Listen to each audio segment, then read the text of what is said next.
একাদশ শ্রেণীর ফিজিক্স ক্লাসের শুরুতেই আমাদের ফিজিক্সের বেসিক বা ফান্ডামেন্টাল কিছু ম্যাথমেটিক্স ফিজিক্সের প্রথম থেকে প্রয়োজন হয়ে পড়ে, সেগুলো আমরা আজকে শিখব।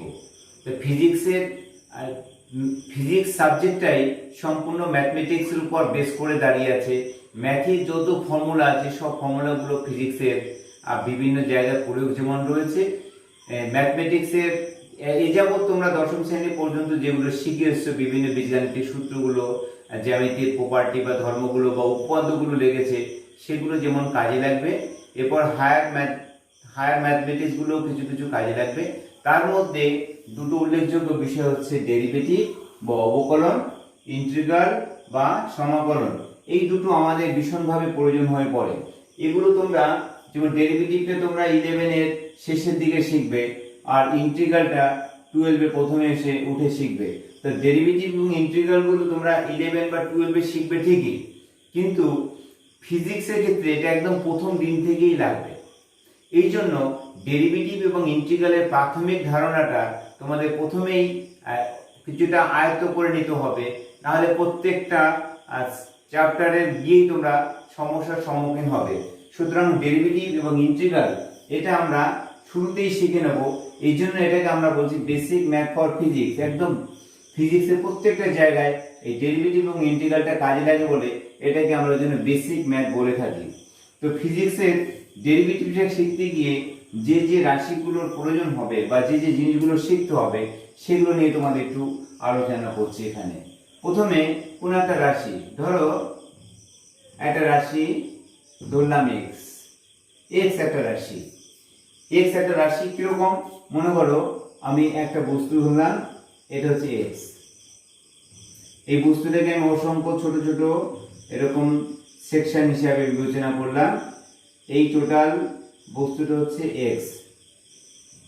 তার আয়তন হতে পারে, তার ওজন হতে পারে, যা কিছু হোক, আমরা একটা বস্তুর আয়তন ধরতে পারি, ওজন ধরতে পারি।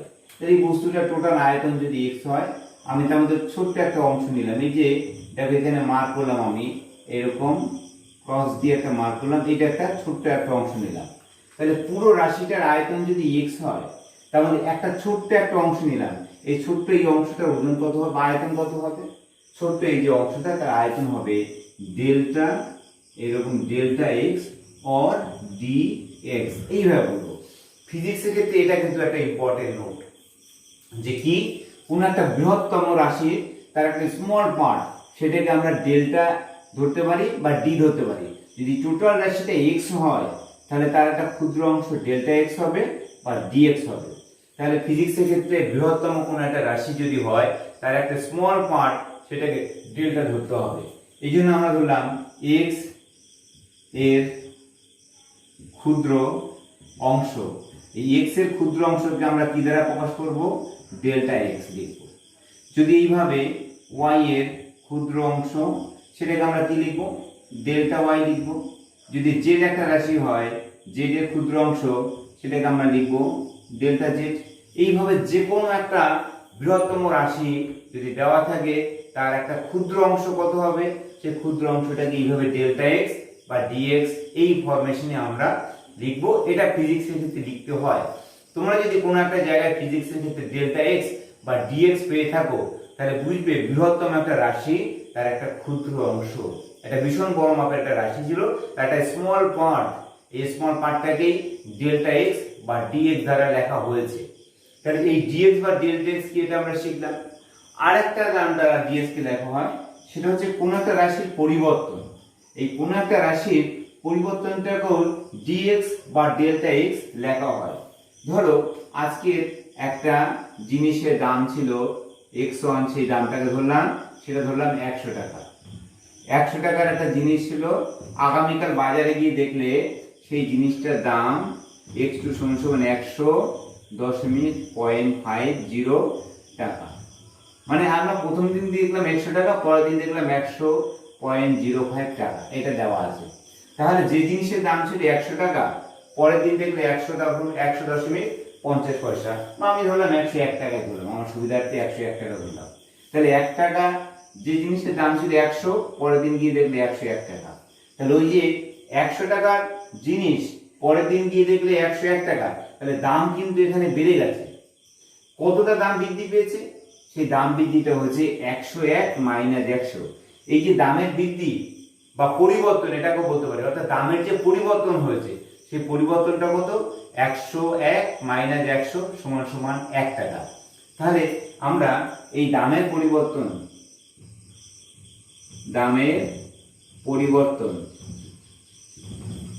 কত পেলাম? 101 বিয়োগ 100 সমান সমান 1 টাকা। এই যে পরিবর্তন, এই পরিবর্তনটাকে ডেল্টা এক্স দ্বারা লিখতে পারি। ডেল্টা এক্স ইকুয়াল টু কত হবে? 1 টাকা। বা এইভাবে লিখবো, মন দিয়ে শুনবে। তাহলে আমরা কোনো কিছুর পরিবর্তন, কোনো কিছুর যে পরিবর্তন, এই পরিবর্তনটাকে এক্স দ্বারা লিখি, ডেল্টা এক্স দ্বারা লিখি। যেমন একটা রাশির ক্ষুদ্র অংশকে ডেল্টা এক্স লিখি, ঠিক সেইভাবেই কোনো একটা রাশির যে পরিবর্তন হয় সেই পরিবর্তনটাকেও আমরা ডেল্টা এক্স লিখতে পারি। যেমন এক্স এর ক্ষুদ্র পরিবর্তন,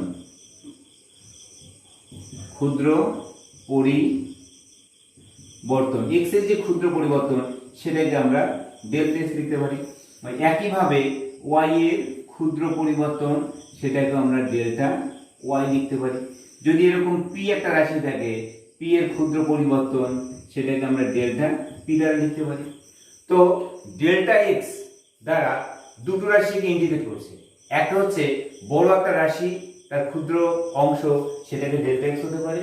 আর কোন একটা রাশি তার পরিবর্তন, সেই পরিবর্তনটা ডেল্টা এক্স হতে পারে। তাহলে ডেল্টা এক্স হচ্ছে কোন রাশির পরিবর্তন হতে পারে, আর কোন একটা বড় রাশি তার স্মল পার্ট একটা হতে পারে, সেটাও ডেল্টা এক্স বা ডিএক্স দ্বারা প্রকাশ করতে পারি। তাহলে এই দুটো টার্ম ফিজিক্সের প্রায় জায়গায় চলে আসবে। সুতরাং তখন যেন আমাদের গুলিয়ে না যায়, ডেল্টা মানে সেই রাশিটার ক্ষুদ্র একটা অংশ বা সেই রাশিটার পরিবর্তন, এটা আমরা শিখলাম। এবারে আর একটা জিনিস দেখবো এখানে, লিমিটের ক্ষেত্রে টেন্স টু বা x টেন্স টু 2, এই কথার অর্থ কি? এরকম একটা তীর চিহ্ন দিয়ে পাবে, x টেন্স টু 2, মানে x এর ভ্যালু 2 এর কাছাকাছি। যেমন x এর মান, এই কথার অর্থ হচ্ছে x এর মান 2 এর কাছাকাছি। 2 এর কাছাকাছি মান কত হবে? 2 হতে পারে, 2 এর কাছাকাছি। তার মানে x এর এক্সাক্ট ভ্যালু কত হবে? এক্সাক্ট ভ্যালু কখনো 2 নয়। যদি x এর মান 2 হতো তাহলে আমরা x ইকুয়ালস টু 2 লিখতাম, কিন্তু এখানে x ইকুয়ালস টু 2 নেই, x টেন্স টু 2 আছে। তাহলে x এর মান 2 এর কাছাকাছি। তাহলে x এর ভ্যালু কত হতে পারে? ধরো আমি ধরলাম x এর ভ্যালু 1.999। এই যে 1.999 এটা প্রায় 2 এর কাছাকাছি। আবার কেউ মনে করতে পারে আমি x এর মান ধরবো 1.997, তাহলে এটাও 2 এর কাছাকাছি। তাহলে এটাও হবে, এটাও হবে, এই দুটোই 2 এর কাছাকাছি। এরকম তুমি আরো অনেক মান ধরতে পারো। আবার কেউ ভাবলো আমি ধরবো 2.001, তাহলে 2.001টাও কি 2 এর কাছাকাছি ভ্যালু। সুতরাং x টেন্স টু 2 বা x এর মান 2 এর কাছাকাছি, এই কথার অর্থ হচ্ছে x এর মান হবে 2 এর খুব ক্লোজ হবে। 2 ঠিক এক্সাক্ট 2 হবে না, 2 এর কাছাকাছি এরকম অসংখ্য মান হতে পারে। এটা একটু দেখবে, x tends to 0, x tends to 0, তার মানে কি হবে বলতো? x টেন্স টু 0, তাহলে x এর মান 0 এর কাছাকাছি। তাহলে x এর মান কত হবে? 0। এই লাইনটা বুঝবে, x এর মান 0 এর কাছাকাছি। তাহলে 0 এর কাছাকাছি কত হতে পারে? x এর মান যদি 0 এর কাছাকাছি হয় তাহলে x এর মান পেলাম 0.0001। তাহলে এই যে 0.001 মানে একটা ক্ষুদ্র মান হবে, এই x এর মানটা হবে খুবই একটা ক্ষুদ্র হবে। তো আমরা এরকম আমরা বলতে পারবো x টেন্স টু 0। যদি কখনো থাকে del x টেন্স টু 0, তার মানে del x এর মান 0 এর কাছাকাছি। কাছাকাছি বলতে কি বোঝায়? del x এর মানটা হবে 0 এর কাছাকাছি একটা ভ্যালু আমরা পাবো।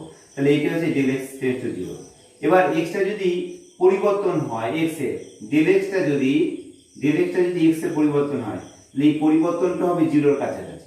তার মানে del x টা যদি x এর পরিবর্তন হয়, তাহলে আমরা এই যে পরিবর্তন হবে মানে একটা থেকে আরেকটা যে পাল্টালো, একটা থেকে আরেকটা যে বৃদ্ধি পেল বা হ্রাস পেল, সেই হ্রাসটা খুব কম হবে। একটা থেকে আরেকটা বৃদ্ধি বা হ্রাসটা হবে খুবই কম, তাহলে এটাকে আমরা বলছি del x tends to zero, অর্থাৎ ডেল এক্স এর ভ্যালু জিরোর কাছাকাছি হবে। ডেল এক্স এর ভ্যালুটা হবে জিরোর কাছাকাছি, মানে এক্স এর যে পরিবর্তন হবে পরিবর্তনটা জিরোর কাছাকাছি হবে। তো এইভাবে আমরা এই টার্মগুলো শিখবো, এগুলো প্রত্যেকটা কাজে লাগবে। এবারে ফাংশন বা অপেক্ষক, অপেক্ষকটা তোমরা ক্লাস 9-এ খানিকটা পড়েছো। তো অপেক্ষক হচ্ছে এরকম একটা রাশি যদি লিখি, দেখে নাও y equals two 2 into S square plus 3x plus 5, একটা ইকুয়েশন লিখলাম, এনি ইকুয়েশন লিখলাম। এই ইকুয়েশনে x এর একটা মানের জন্য y এর একটা মান পাওয়া যাবে। কিরকম?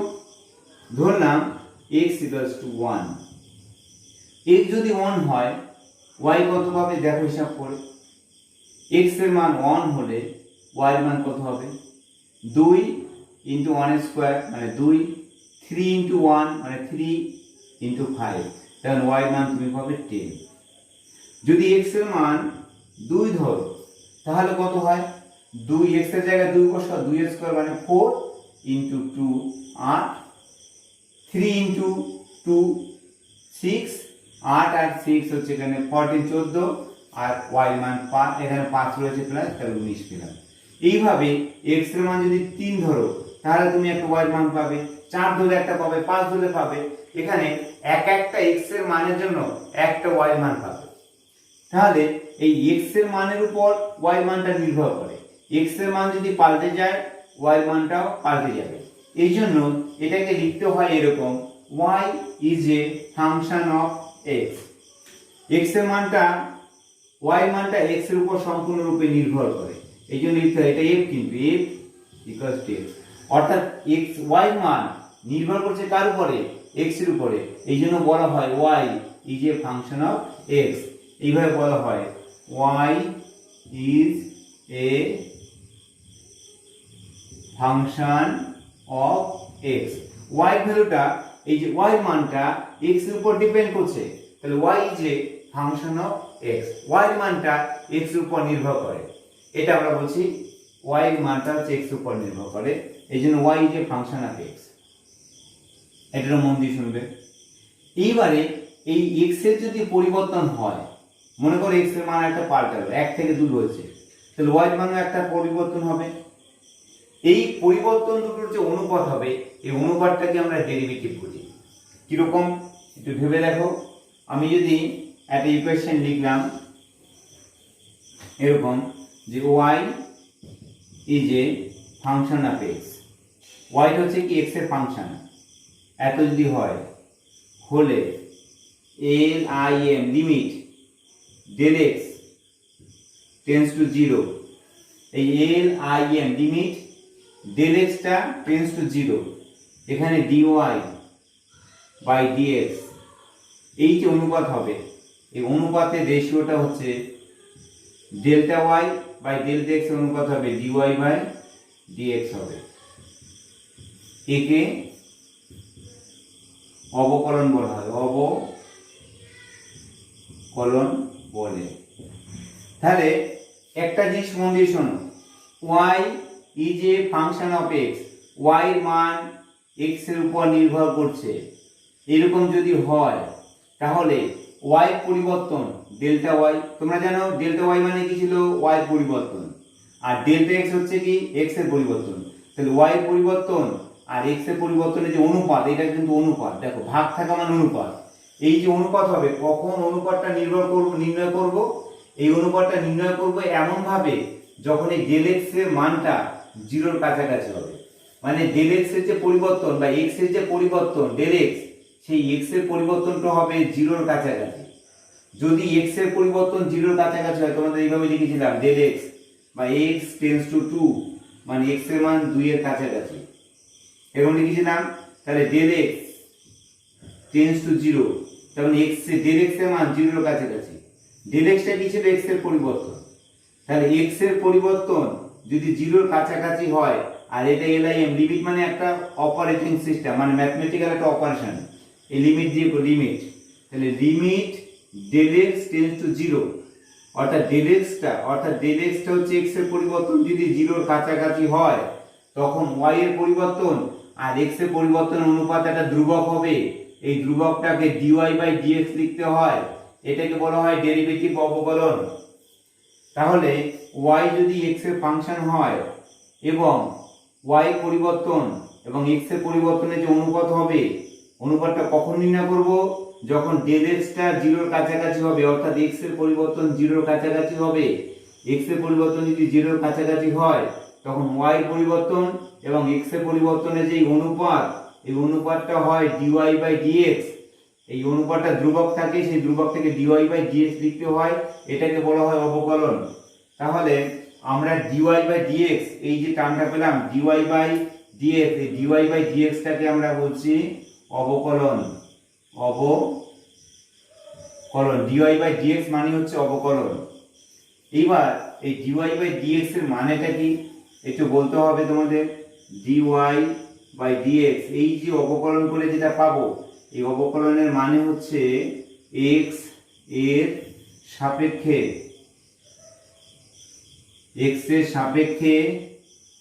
y এর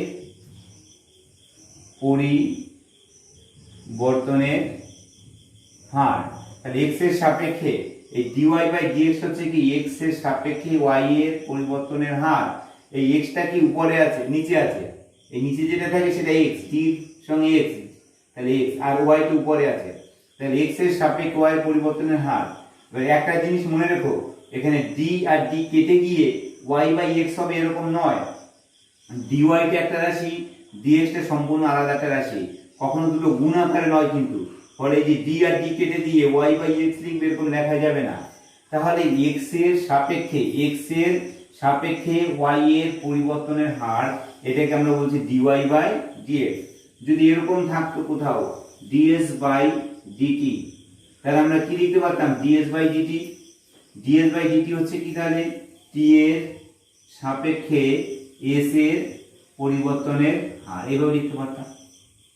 যদি এরকম থাকতো dy/dz, তাহলে আমরা কি লিখতে পারতাম? dy/dz হলে নিচে z আছে, তাহলে z এর সাপেক্ষে y এর পরিবর্তনের হার এগুলো লিখতে পারতাম। এইগুলো তো দেখা যাবে। তো দেখো এইভাবে dx/dy বা dy/dx, ds/dt, dy/dz এর প্রত্যেকটা মানে কি সেটা আমরা লিখলাম, আর এটা হচ্ছে অবকলনের সংজ্ঞা। এখন অবকলনের এই যে মানেটা, এই মানেটা তোমাদের ভীষণভাবে কাজে লাগবে। যদি বলি এরকম ds/dt, তাহলে এটা কি লিখবো? t এর সাপেক্ষে s এর পরিবর্তনের হার, s এর সাপেক্ষে t এর পরিবর্তনের হার। এই t টাকে বলা হয় কি? সময়। s টাকে বলে কি? সরণ। তাহলে কি দাঁড়ালো? দাঁড়ালো হচ্ছে সময়। t এর পরিবর্তে সময় বলতে পারি সময়ের সাপেক্ষে সরণ এর পরিবর্তনের হার। এই সময়ের সাপেক্ষে সরণের যে পরিবর্তনের হার, সেটাকে বলা হয় বেগ। সুতরাং আমরা এই t টা যদি সময় হয় আর s টা যদি সরণ হয়, ds/dt হচ্ছে কি? একটা বেগ। এটাকে আমরা তাহলে সিম্পলি এটাকে বলতে পারবো গতিবেগ বা বেগ বলতে পারবো। ঠিক আছে, এইবার বেগ যদি v হয়, ds/dt তাহলে আমরা কি বলবো আমাদের ভাষায়? v টা কিন্তু বেগ আর t টা হচ্ছে কি? সময়। তাহলে এখান থেকে আমরা কি বলতে পারবো? এই লাইন থেকে বলতে পারবো t মানে সময়, আর v টা কি? বেগ। সময়ের সাপেক্ষে বেগ v, অর্থাৎ বেগ v, এই যে v এর পরিবর্তনের হার। এবার দেখো সময়ের সাপেক্ষে বেগের পরিবর্তনের হার, এই যে সময়ের সাপেক্ষে বেগের পরিবর্তনের হার হয়, এই সময়ের সাপেক্ষে বেগের পরিবর্তনের হারকে তোমরা ত্বরণ বলে, এটা জানো প্রত্যেকে। ত্বরণ হচ্ছে সময়ের সাপেক্ষে বেগ বৃদ্ধির হার বা বেগের পরিবর্তনের হার, এটাকে ত্বরণ বলা হয়। সুতরাং dv/dt টাকে আমরা ত্বরণ বলতে পারবো, ds/dt টাকে আমরা বেগ বলতে পারবো। সুতরাং বেগ এবং ত্বরণ নির্ণয় করার জন্য এই ডেরিভেটিভ গুলো আমাদের ভীষণভাবে ইম্পর্টেন্ট হয়ে পড়বে। সেই জন্য আমরা ডেরিভেটিভের জায়গাগুলো প্রথমেই ডিসকাস করে নিয়েছি। তো ডেরিভেটিভের এই যে বেসিক ধারণা আমরা দিলাম, ডেরিভেটিভের একটা সূত্র তোমাদের মুখস্থ করতে হবে। ডেরিভেটিভের অনেক সূত্র আছে, তোমাদের স্যাররা শেখাবেন ম্যাথমেটিক্সে, যখন 11-এর শেষে গিয়ে পড়বে তখন তোমাদের ম্যাথমেটিক্সের স্যাররা শেখাবেন। আমরা ফিজিক্সের যেটুকু লাগবে আমি সেইটুকু নিয়েই আমি আলোচনা করছি। তো যে সূত্রটা বেশি লাগবে সেটা হচ্ছে এরকম, y equals to x to the power n, এরকম একটা সূত্র। যদি y ভ্যালুটা x এর n পাওয়ার, এই n হচ্ছে কি একটা সংখ্যা, n একটা সংখ্যা বলতে পারবো, y equals to x to the power n, তাহলে y টা হবে কি x to the power n এর সংখ্যা, n এর সমান। এবং এটা অবশ্যই বলতে পারবে তোমরা y is a function of কত x, y টা হচ্ছে x এর ফাংশন, মানে x এর উপর y টা নির্ভর করে। তাহলে আমরা যদি ডেরিভেটিভ করি, তাহলে ডেরিভেটিভ করার আগে একটা লাইন তোমাকে লিখতে হবে, x এর সাপেক্ষে y এর অবকলন করে পাই। তাহলে x এর এই যে x এর সাপেক্ষে কার অবকলন করব, y এর অবকলন করব। এই অবকলন করলে কি হয়, dy বাই dx, x এর সাপেক্ষে y এর অবকলন করলে কত হয়, dy বাই dx। এই অবকলনের সূত্রটা শোনো মন দিয়ে, এই যে পাওয়ারে যে সংখ্যাটা আছে n, সেই n এখানে বসিয়ে দিলাম, n পাওয়ারে কত আছে, n আছে, n টা এখানে বসালাম, n into x to the power n minus 1, অর্থাৎ এই পাওয়ারে যে সংখ্যাটা থাকে সেই সংখ্যাটা এখানে গুণ হয়ে গেল, আর x এর পাওয়ার 1 কমে যাবে, এখানে x এর পাওয়ার n ছিল, n থেকে 1 কম, তাহলে n মাইনাস 1 হয়ে যাবে। এটা ডেরিভেটিভ এর একটা বেসিক সূত্র। এই সূত্রটা প্রমাণ এখানে করানো হয়নি, তাই সূত্রটাকে লিখে দিলাম তোমাদের। তো আমরা প্রমাণটা তোমরা পরবর্তীকালে শিখবে, আরো লিমিট শেখার পরে, ঠিক আছে। এখন এই সূত্রটা জাস্ট অ্যাপ্লিকেশন বেস হিসাবে করানো হয়েছে, যে এটা যদি হয় তাহলে এটা ডেরিভেটিভ হবে। আবার শোনো কি করে করতে হবে ডেরিভেটিভে, এই জায়গাটা শিখলে ডেরিভেটিভ সব কমপ্লিট হয়ে যাবে। x এর পাওয়ার n, এই n যে পাওয়ারটা আছে, পাওয়ারটা এখানে গুণ হয়ে গেল, নেমে এলো, আর x এর সঙ্গে n মাইনাস 1, অর্থাৎ পাওয়ার থেকে 1 বিয়োগ হয়ে যাবে, এটাই ডেরিভেটিভ। আমি একটা সঙ্গে সঙ্গে উদাহরণ দিয়ে দিচ্ছি, এখানে পাশাপাশি অঞ্চলে x টু দি পাওয়ার 5 আছে, তাহলে এই n এর পরিবর্তে কত আছে, 5 আছে। যদি ডেরিভেটিভ করো তাহলে এই লাইনটা লিখতে হবে, কি লিখবে, x এর সাপেক্ষে y এর অবকলন করে পাই, এই লাইনটা লিখতে হবে, x এর সাপেক্ষে y এর অবকলন করে পাই। কি পাই, x এর সাপেক্ষে y এর অবকলন করলে কত হবে, dy বাই dx হবে। কি পাবে বলো তো, একদম এই ফর্মুলাটাকে বেস করবে, n পাওয়ার, n এর পরিবর্তে এখানে 5 আছে, তাহলে এখানে 5 দিয়ে গুণ হয়ে যাবে, 5 into x to the power, x এর পাওয়ার কত ছিল, n মাইনাস 1, মানে n এর পরিবর্তে 5 আছে, তাহলে 5 মাইনাস 1, তাহলে 5 মাইনাস 1, তাহলে কত পাবে দেখো তো, 5 মাইনাস 1 হলে 5 ইনটু x টু দি পাওয়ার 4, এটাই ডেরিভেটিভ। বাস এইটুকুই বেস জায়গা, তাহলে ডেরিভেটিভটা আমরা এইভাবে করতে পারবো। তাহলে y ইকুয়ালস টু, যদি এরকম থাকে x টু দি পাওয়ার 5, তার ডেরিভেটিভ করলে dy বাই dx সমান হবে কত, 5 ইনটু x টু দি পাওয়ার 4।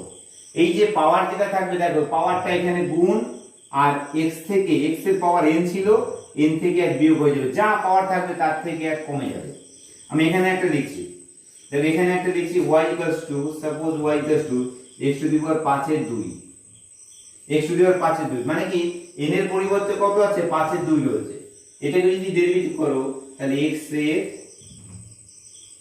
সাপেক্ষে y এর অবকলন করে পাই, এই লাইনটা লিখবে কিন্তু প্রত্যেক ক্ষেত্রে পাই। তো অবকলন করলে কত হবে, dy বাই dx, বিকজ এই যে x এর পাওয়ার কত আছে, 5/2, তাহলে এখানে 5/2 লিখলাম, ইনটু x টু দি পাওয়ার কত আছে, এই যে দেখো n ছিল এখানে n ছিল, এখানে n এর পরিবর্তে এই সংখ্যাটা আছে, তাহলে এই n টা এখানে গুণ হয়ে গেছিল, তাহলে এই সংখ্যাটা এখানে গুণ হয়ে যাবে, 5/2 গুণ হয়ে যাবে। আর x এর পাওয়ার, এই যে x এর পাওয়ার n মাইনাস 1 হয়ে গেছে, তাহলে x এর পাওয়ার কত হবে, এই যে পাওয়ারটা ছিল কত ছিল, 5/2, তার থেকে 1 বিয়োগ হয়ে যাবে। এবার এটাকে সরল করো, 5 এর 2 লিখলাম, ইনটু x এর পাওয়ার কত হবে, x এর পাওয়ার 5 এর 2 মাইনাস 1, 5 এর 2 মাইনাস 1 হলে 3 এর 2 হয়, 3 এর 2। তাহলে এটাই হচ্ছে ডেরিভেটিভ। তো আমরা এইভাবে ডেরিভেটিভ গুলো শিখবো বা শিখতে পারবো। এবার আমি আর কয়েকটা ডেরিভেটিভ তোমাদের এখানে দিচ্ছি। যদি এরকম হয়, আর কয়েকটা অ্যাপ্লিকেশন দিচ্ছি তোমাদের ডেরিভেটিভের। যদি y ইকুয়ালস টু এরকম থাকে 5 ইনটু x টু দি পাওয়ার 3 আছে, তাহলে কি হবে, এটাও লিখবে x এর সাপেক্ষে y এর অবকলন করে পাই। এটা আমি লিখছি না বারবার করে, তোমরা লিখে নেবে dy বাই কত আসছে dx। তাহলে কত হবে দেখো, এই যে 5 রয়েছে, 5টা 5 এর মতন থাকবে, এই 5 এর মতন সংখ্যা হিসেবে থাকবে। এবার এখানে কত আছে দেখো তো, এখানে পাওয়ার 3 আছে, তাহলে 3 থাকবে into x to the power 3 minus 1। তাহলে 3 5 15 হয়, 3 5 15 হয়, আর x to the power 3 minus 1 মানে 2 s স্কয়ার। তাহলে 15 ইনটু s স্কয়ার পাচ্ছি। এইভাবে আমরা ডেরিভেটিভ গুলো করতে পারবো। যদি এরকম থাকে y ইকুয়ালস টু x থাকে, যদি থাকে তাহলে কি করব, x এর পাওয়ার কত আছে 1 আছে, এই ডেরিভেটিভ করলে কত হবে dy বাই dx। এই যে পাওয়ার 1 আছে দেখে নাও, এই 1টা এখানে লিখলাম, আর x এর পাওয়ার 1 মাইনাস 1, এই যে পাওয়ার আছে তার থেকে 1 বিয়োগ হবে নিয়মটা অনুযায়ী, ঠিক আছে, যা পাওয়ার থাকে তার থেকে 1 বিয়োগ হয়ে যায়, তাহলে 1 মাইনাস 1, তাহলে কত হবে 1 into x to the power 0, something to the power 0 মানে 1, তাহলে 1 ইনটু 1 মানে 1। তাহলে কোনো সংখ্যার পাওয়ার যদি 1 হয়, কোনো সংখ্যার পাওয়ার, কোনো একটা চলরাশির পাওয়ার যদি 1 হয়, তার ডেরিভেটিভ করলে 1 পাবো আমরা, ঠিক আছে, এটা একটু মনে রাখবে। যদি y ইকুয়ালস টু সাপোজ 6 আছে, তাহলে আমরা এইভাবে লিখলাম y equals to x to the power y equals to 6 into x to the power 0 লিখলাম। দেখো x এর পাওয়ার 0 মানে 1, তাহলে 6 ই হয়ে যায়। এটা যদি ডেরিভেটিভ করো তাহলে পাবে কত dy by dx equal to 6 into ডেরিভেটিভের নিয়ম কি, পাওয়ার যা আছে 0, 0 দিয়ে গুণ হয়ে যাবে, ইনটু x টু দি পাওয়ার কত হবে 0 মাইনাস 1। এবার ভেবে দেখো, এই যখনই তুমি 0 দিয়ে গুণ করেছো, 0 দিয়ে গুণ করা মানে টোটাল রাশিটা 0 হয়ে যাবে, 0 দিয়ে গুণ করা মানে টোটাল রাশিটা 0, আমরা 0 পেয়ে যাব। তার মানে ধ্রুবক সংখ্যা তার ডেরিভেটিভ কত হচ্ছে 0, ধ্রুবক সংখ্যার ডেরিভেটিভ হয় কত 0। যে কোনো ক্ষেত্রে ধ্রুবক সংখ্যার ডেরিভেটিভ 0 পাচ্ছ। যদি পাওয়ার 1 থাকে ডেরিভেটিভ করলে 1 হবে, এটা একটু মাথায় রেখো। এবারে তোমাদের ডেরিভেটিভের একটা বড় টাইপের অঙ্ক তোমাদের একটু করিয়ে দিচ্ছি। যদি এরকম হয়, ডেরিভেটিভ করতে গিয়ে সাপোজ y ইকুয়ালস টু আমরা লিখলাম 2s cube plus 5s square plus 10x plus 5, এরকম একটা সমীকরণ আছে। এবার এটাকে ডেরিভেটিভ করব, তাহলে কিভাবে লিখব, প্রথমে তোমাদের লিখতে হবে x এর সাপেক্ষে y এর অবকলন করে পাই। তাহলে x এর সাপেক্ষে y এর অবকলন করে পাই, তাহলে কি পাবে বলো তো dy বাই dx, এটা লিখলাম। এইবার মন দিয়ে শুনবে, এই অংশটাকে চুজ করো প্রথমে, এটা তুমি এইটুকুর দিকে পাবো, আমি যে আন্ডারলাইন করলাম এটা পাবো, কত আছে 2 আর x এর পাওয়ার 3, তাহলে 2টা 2 এর মতন লিখলাম, x এর পাওয়ার 3 আছে, নিয়ম কি x এর পাওয়ার যদি 3 হয় তাহলে এখানে 3 গুণ হয়ে যাবে, আর x এর পাওয়ার কত 3 মাইনাস 1, এটা পাবো। তাহলে এই অংশটা ডেরিভেটিভ এটা হয়ে গেছে। তারপরে ভেবে দেখো এখানে কি আছে, প্লাস আছে, আমি এখানে প্লাস দেব। তারপর কত আছে 5s স্কয়ার, এই অংশটা দেখো, এই অংশটা 5s স্কয়ার, তাহলে 5 এখানে বসে গেল, x এর পাওয়ার 2, তাহলে x এর পাওয়ার যদি 2 হয় তাহলে নিয়মটা কি ছিল 2 থাকবে into x to the power 2 minus 1, এটা লিখলাম। প্লাস এই যে প্লাস আছে 10, এই 10 এর আগে যে প্লাস আছে সেই প্লাসটা দিলাম, 10x আছে 10 লিখলাম। এইবার এই x তার পাওয়ার কত 1, তাহলে আমি কত লিখতে পারি 1 লিখতে পারি into x to the power 1 minus 1, এটা লিখলাম। আর লাস্টে একটা ধ্রুবক সংখ্যা আছে, ধ্রুবক সংখ্যার ডেরিভেটিভ 0, ধ্রুবক যে সংখ্যা আছে এই ধ্রুবক সংখ্যার ডেরিভেটিভ 0 হয়, 0 লিখলাম। এখানে দেখো মিলিয়ে দেখো, এই 3 2 লিখলাম, x এর পাওয়ার 3, এই 3 লিখলাম, আর 3 বিয়োগ 1 হয়ে গেল x এর পাওয়ার, এই প্লাস আছে এটা প্লাস দিলাম, এই প্লাসটা এই প্লাস দিলাম, এই প্লাসের পরিবর্তে প্লাস দিলাম, মাইনাস থাকলে এখানে মাইনাস দিতাম। 5 আছে, 5 এই লিখলাম, x এর পাওয়ার 2, তাহলে এখানে 2 সামনে গুণ হয়ে যাবে আর 2 থেকে 1 বিয়োগ হয়ে যাবে, লিখলাম x এর পাওয়ার। তারপর এই প্লাস দিলাম, মাইনাস থাকলে মাইনাস দিতাম। 10 আছে, x এর পাওয়ার 1, তাহলে এই 1 লিখলাম, x এর পাওয়ার 1 মাইনাস 1 হবে। আর এটা ধ্রুবক সংখ্যা ডেরিভেটিভ 0 এ 0 লিখলাম। এবার এটাকে তোমাকে সাজিয়ে লিখতে হবে, 3 দুগুণে 6 s স্কয়ার, 5 দুগুণে 10 x প্লাস 10, আর 10 এর পাওয়ার 0 মানে 0। ঠিক আছে, 10 এর পাওয়ার 0 মানে 1, সরি x এর পাওয়ার 0, x এর পাওয়ার 0 মানে এটা দেখো x এর পাওয়ার 0 হয়ে যাবে 1 হয়ে যাবে, তাহলে আলটিমেটলি এটা 10 পাবে, এটা 0 আর লেখার দরকার নেই। তাহলে এই যে মান পেলাম এটাই ডেরিভেটিভ। তো এইভাবে আমরা ডেরিভেটিভ করতে পারবো। আর একটা ডেরিভেটিভ দেখিয়ে তোমাদের ডেরিভেটিভটা আমি শেষ করব।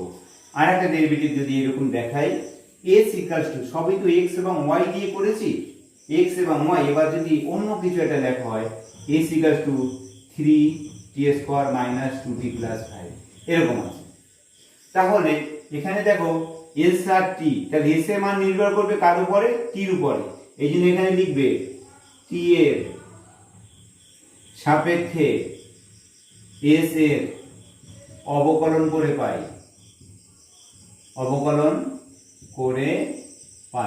তাহলে কি পাবে?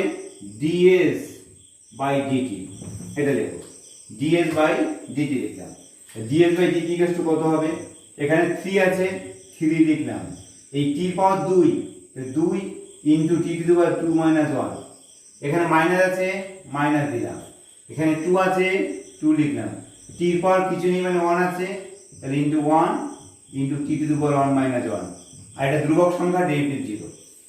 তারপরে দেখো এই 3 লিখলাম, t এর পাওয়ার 2, এখানে 2 লিখলাম আর 2 থেকে 1 বিয়োগ হলো, মাইনাস দিলাম, এখানে 2 আছে, 2 লিখলাম, t এর পাওয়ার 1, তাহলে 1 into t two the power 1 minus 1, আর এটা পাস হচ্ছে ধ্রুবক সংখ্যা, ডেরিভেটিভ 0। এটাকে যদি সরল করো তাহলে তোমরা কি পাবে? 3 দুগুণে 6 t মাইনাস এটা হচ্ছে 2, তাহলে এটাই ডেরিভেটিভ পাবো। তো এইভাবে তোমাদের ডেরিভেটিভ গুলো করতে হবে। তোমাদের বেশ কিছু ডেরিভেটিভ অনুশীলন হিসাবে দেওয়া হবে, সেগুলো তোমরা একটু প্র্যাকটিস করবে ভালোভাবে। এটা হচ্ছে ডেরিভেটিভের বেসিক জায়গা।